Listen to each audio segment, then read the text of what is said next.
말씀 한번 해주시면 400개 오늘 사실 저 패스트트랙 관련된 재판이 있어서 오늘 재판 받으러 왔습니다. 아시다시피 2019년에 그 민주당이 그때 그 일방적으로 통과시키려고 했던 법이 바로 연동형 비례제에 관한 선거법이고 공수처 설치에 관한 법이었습니다.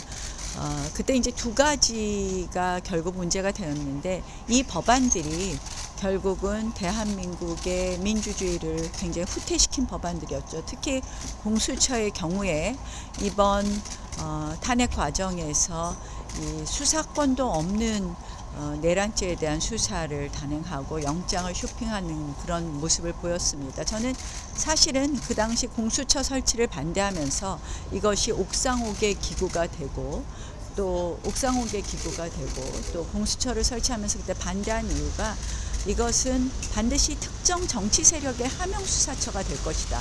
민주당의 하명수사처가 될 것이라고 얘기를 했는데요. 이번 우리 탄핵 국면에서 공수처의 무능, 공수처의 불법성, 그리고 특정 정치 세력의 하명수사처라는 것이 명백히 드러났습니다. 결국 이러한 모습이 지금 대한민국의 법치에 관한 근본적인 물음을 제시했습니다. 그래서 저는 정말 이 공수처는 반드시 폐지해야 된다고 생각을 합니다. 아시다시피 4년 동안 800억의 예산을 쓰고 단 4건 기소했습니다. 이번 절차 과정에서 특정 정치 세력에 편향되거나 또는 얼마나 불법적이었는지가 드러났습니다. 그래서 공수처를 제가 정말 대통령이 된다면 반드시 폐지해야 되겠다는 생각을 하고요.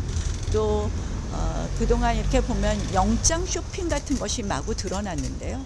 실질적으로 영장 쇼핑은 반드시 또 방지해야 된다고 생각을 합니다. 형사소송법 같은 것을 개정을 해서 이 영장을 어떠한 동일 사건은 동일 법원에 영장을 청구할 수 있도록 이렇게 하는 것을 비롯해서 또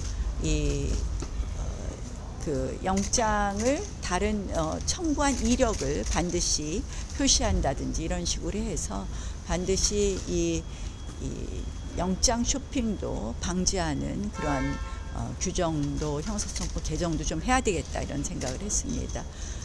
또한 최근에 이재명 대표의 그 선거법 사건이 굉장히 지연된 것에 대해서 많은 분들이 의아해합니다.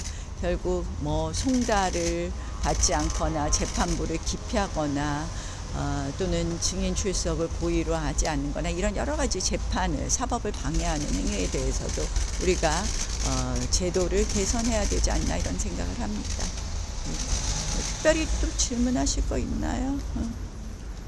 저희 사건은 사실은 굉장히 사건이 많습니다.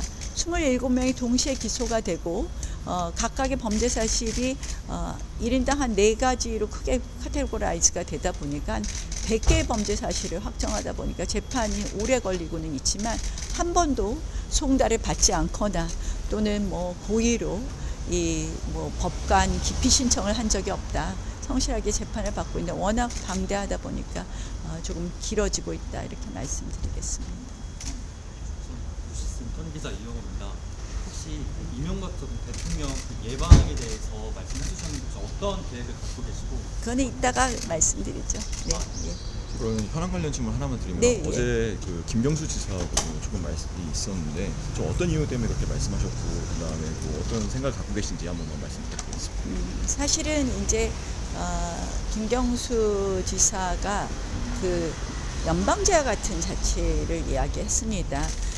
아시다시피 그 연방제 하면 떠오르는 것을 잘 아실 겁니다. 우리는 지금 대한민국에 있어서 연방제는 안보에 상당한 위험을 가져올 수 있고 그렇기 때문에 연방제는 늘 우리가 북한의 고려 연방제에 대해서 유의할 수밖에 없는 부분입니다. 그래서 이 부분에 대해서 분명한 입장을 밝히라는 그런 취지였습니다.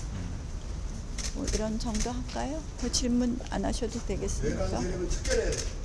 특별한 거 없으실까요? 네. 내가 국방부 합의하라고.